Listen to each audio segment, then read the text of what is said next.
Patrick says, hello Dutch and James, I'm a huge Undertaker fan, however I have never really cared too much for the American Badass biker Undertaker gimmick that you mentioned in fact on Friday. Undertaker himself said that he felt he needed to make a change back in 1999 because the dead man was getting stale. How would Dutch have booked the Undertaker between 2000 and 2003? How do you evolve the Undertaker to keep him fresh at that point in time? I'm asking this because I know Dutch wasn't a big fan of Biker Taker either. Thank you, love you. Love you. There you go. Well, when I first saw that gimmick, it was too much of a change, too much of a shock for them, and they were always comparing, or I was always comparing to the biker gimmick. What was his name? Bad Outlaw. What was his name? Who were we talking about? Mark Calloway, the Undertaker. When he rode the bike out, what was he? American Badass? Yeah, it's just the American Badass, yeah. With the kid. And it was kind of, it's like, you took away the dong. You took away his entrance, which is the first thing they did. They tried to cover it up with the Undertaker taking all his Undertaker gear off and going down to the ring and like handling a motorcycle. It didn't fit. It felt like a letdown. And it was a letdown. The fans, he kept it a couple of years, but it still, that gimmick never resonated at all till he went back to being the Undertaker. They wanted to see him as the Undertaker. It wasn't that it's almost bad, like you have a little kid and they got a pacifier. But instead of giving him a pacifier, you give him a broomstick or something. They don't like that. So until they went back and put Undertaker back under the hat. Well, it wasn't that bad now, because I liked it better when he cut the hair, and then they called him what did they call him? Oh, Big Evil. He cut the hair short, and I thought there was a lot of funny stuff. I remember when him and Flair had got into it, and Flair went to hit the Taker, and he hit a fan on accident, and then Flair got locked up. That shit was funny. Like, I'm sorry, Mr. Flair, you're under arrest. Like, oh, come on, man. And then I remember, I think it was the Taker and Triple H, I think. Yeah, Taker and Triple H. And The Rock was on the commentary, minding his own business. The Taker, and this shit was funny. I don't know, you man, I think it was funny to me. He came over and kicked the Rock in the head for no reason, and that shit was funny. I'm glad the Rock ain't let it slide. Now he got in there and was whooping the Taker's ass. I'm glad he didn't let it slide. And then before the match with Flair, Flair went after Taker went after David. I remember I had it on VHS tape for a long time. For the VHS tape, tapes got thrown out, and he said, "Hey, Flair, David Flair!" And he beat the hell out of him, and he jumped up on the ring. What the hell y'all looking at? And everybody jumped out the ring. Oh boy! And Dave's like, "What are you doing? What do you think I'm doing? I'm whooping your ass. What you think? What you think I'm doing?" So there was some funny stuff back then, but it wasn't all bad. Then I remember Taker was pissed at Shane about something. He's like, you stop this car, I'll bust your damn legs. Come out here, Shane. It wasn't that bad now. Just cut the man off too. The long black robe and the looks and the gloves. You know, he was just wandering around in no man's land. So, yeah, the Undertaker was getting old, but that's what you have creative for. They just didn't have anything for him. It wasn't that bad. But before, I would have let him go out there and kind of, I think he embarrassed himself, but didn't mean to. And Vince didn't mean to. But as a fan, Vince didn't like that as a character. fan, I never was a fan of the biker gimmick at all. And he loves motorbikes. He loves motorcycles. He loves them to death. I used to go over to his house when when he would So he race up really in is. Nashville. He really is into He motorcycles. would have 2 or 3 motorcycles there. And these are not cheap motorcycles. These motorcycles, like, back then, 50 grand, Yeah, he loved his bikes. 40 grand. I mean, that was a lot of money to pay for a bike. And he loved bikes. So, but anyway, I think he didn't really hurt the character. He just didn't help it. And how did he go back being the Undertaker? He just showed up? He, in late 2003, was feuding with Kane. Or, now, right, okay. There may have been a match between The Undertaker and Vince McMahon, and then Kane comes back to help Vince McMahon win in like a buried alive kind of thing. And then they start playing vignettes for about 5 months and, doing the effects and the lights going out and the ring moving and that kind of thing. Saying, Kane, I am coming back. I thought it was 04. Maybe it was 03. And then he shows back up at WrestleMania 20 in the sort of hybrid Undertaker. So he's like the original Undertaker. Yeah, I remember his hair wasn't long enough yet. Yeah, I remember. Thing in it, but it's sort of like an amalgamation of everything. And then Paul Bearer returns with him briefly as well. Well, that's a much better introductory comeback. I didn't see that. I was doing something else. But at least I never believed in disappointing fans. I think the American Badass disappointed them. It was. I don't think nobody bought it. I mean, it wasn't that bad. Now, like, I remember something else that was funny. Well, because him and Hogan fought.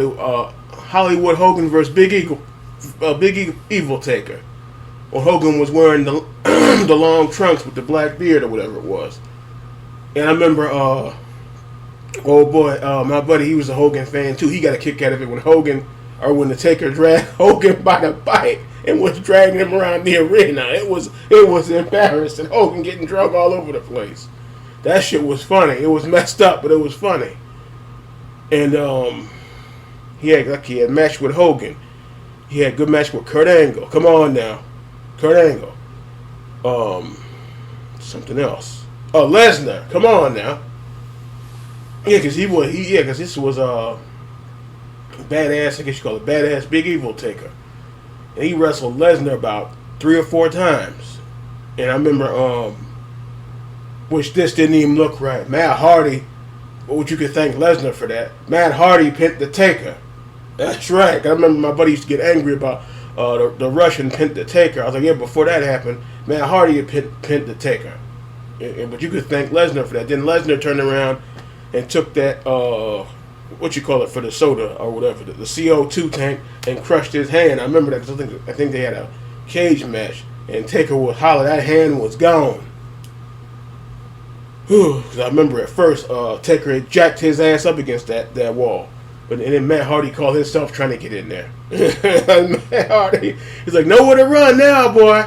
And Matt Hardy tried to climb up this little, whatever the heck this scaffold thing was. Then this man got in there and pinned the Taker. I was like, oh, boy. Oh, then he had the match with Jeff Hardy. Jeff was fighting for all he's worth. And the Taker was kicking his ass. And Taker just kept beating him into the ground. And then Taker kept coming back and hitting him with the last ride. And then Taker was going to hit him again. And he said, you know what, you all right. And he shook his hand, or raised his hand. So he had some good matches back then. What are y'all talking about? Maybe you're not talking about the match necessarily, but just the character. But still, Jeff Hardy, Kurt Angle, the Lesnar matches, even Flair at WrestleMania 18. That was rugged. Arn Anderson with the bad arm got in there and still hit the spine buster. That was rugged.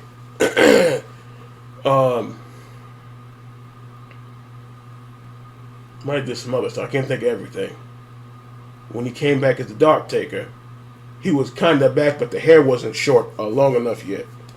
And 03, 04. I thought it was 04. But yeah. He had a lot of good matches back then. Tickets, the American Badass. But they would buy a ticket to see Undertaker because that one WrestleMania match was terrible. I agree. It was a spectacle. Sometimes it took him between 5 and 10 minutes to even get in the ring. Oh, yeah, the long entrance. Oh, boy, you go with the ass. They said break bread with your enemies. Drago. In this town. I say go further. Pick their favorite. Dolph Lundgren. And the music is playing, and that was part of his deal. And the people, when they didn't get to see that, they were disappointed, I think. And the way you told me they brought him back was a good way. Yeah, they made it a bit more supernatural again. They reintroduced the Kane feud, Paul Bearer and everything. I would like to, for what it's worth, add what I think, because I was 15, 14 when he came back, so sort of like peak WWF fan age. I thought the first year or so when he came back as American Badass, I was fine with it. There's some point in maybe 2002 he cuts his hair, and then it just changed the whole. It didn't look like Undertaker anymore. It looked like Business Taker. Business Taker. It didn't have the same impact. Oh, come on, And then James, sort of wrote come out on for now. another 18 months, and then like at one point I think Jim Ross tried to start calling Booger Red, and then they started giving him bad nicknames. Oh, I don't know. Red. I don't know what the heck that was about. Booger Rad. Red. I don't know. I didn't catch on. Oh, he was called Texas Red. No, it didn't. And that's So when you were Taker really was stale. You were disappointed in the evolution of the Undertaker. Yeah, the original American Badass. Yeah, I wish I could talk to James. No, but he cut the hair. I think he kind of looked like 1990 before he was taken. Looked like Mean Mark with the cut hair. He said Mean Mark Callis. Yeah, what? All you need is the heart. I ain't gonna go that far back, but yeah, because he was walking the ropes back then. But wasn't that bad? Because like I said, a lot of those matches, the matches with Lesnar, Angle against the Biker Chain match. Taker.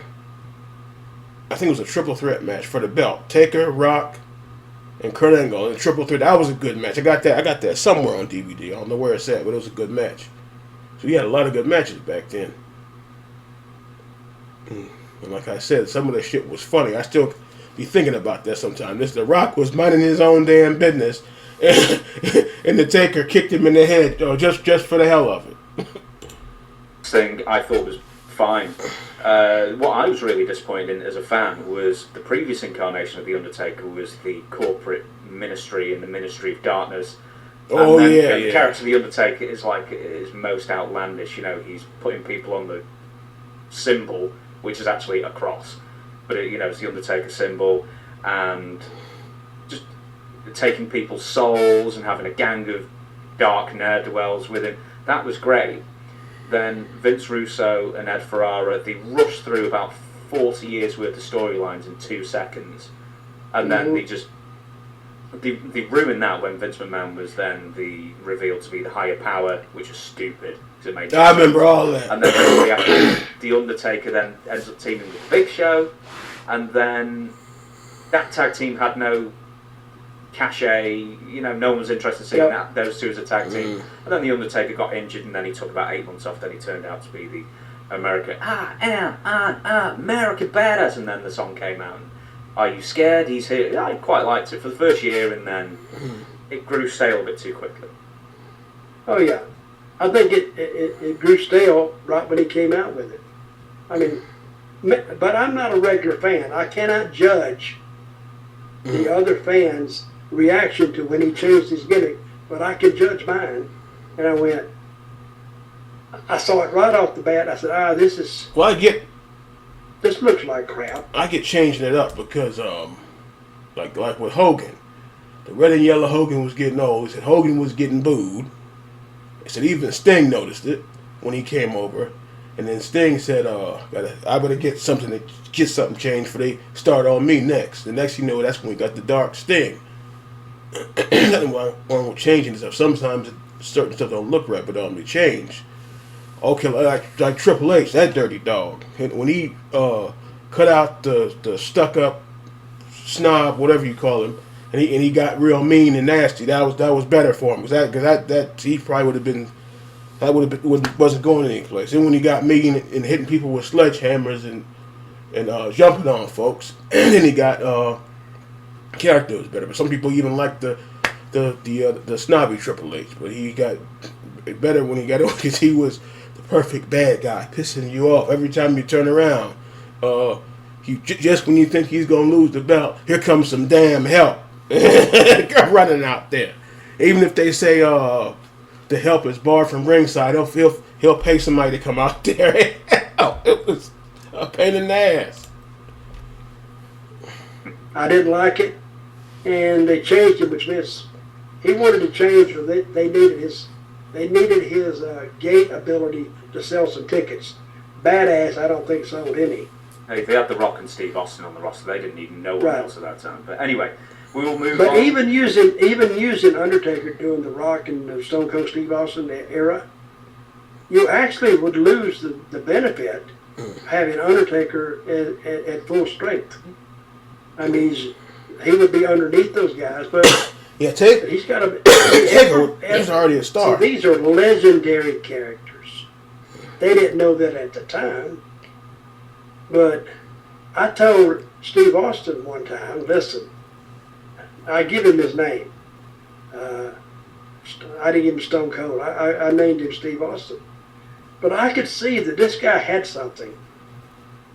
And it's a lot like I see when I see that kid, what is it, Knight, L.A. Knight, because he puts off some Steve Austin vibes and a little bit of The Rock spice. So, and that's what Kevin Nash was calling him, right? He's a cop-out for The Rock and Stone Cold. So, but I don't care what he puts out. I just like to know what I feel about him, because I don't think anybody else's opinion matters. If I'm buying a ticket, they're not buying a ticket. I'm buying the ticket. So, and they found out that they had a little bit of merchandise selling that they were getting out of him, and so he worked his way into a good spot. Great talker too. Follow the new guys too much. You know, follow the new guys too much, but getting back to this Taker, 2002 wasn't that bad now. Like I said, he had a lot of great matches back then. And some funny ass moments. Like I said, every time I talk to Cole, Mr. Cole, I always talk about what about when the Taker kicked the Rock in the head for no damn reason. And he said that was jacked up, but it was funny. And then dragging the Hogan by the motorcycle by his neck, by his feet rather. That was crazy. Yeah, so it wasn't that bad now. Like I said, the Jeff Hardy match. I was watching that. What was it, last week? The Jeff Hardy and the Taker. Yeah, so yeah, a lot of good moments back then.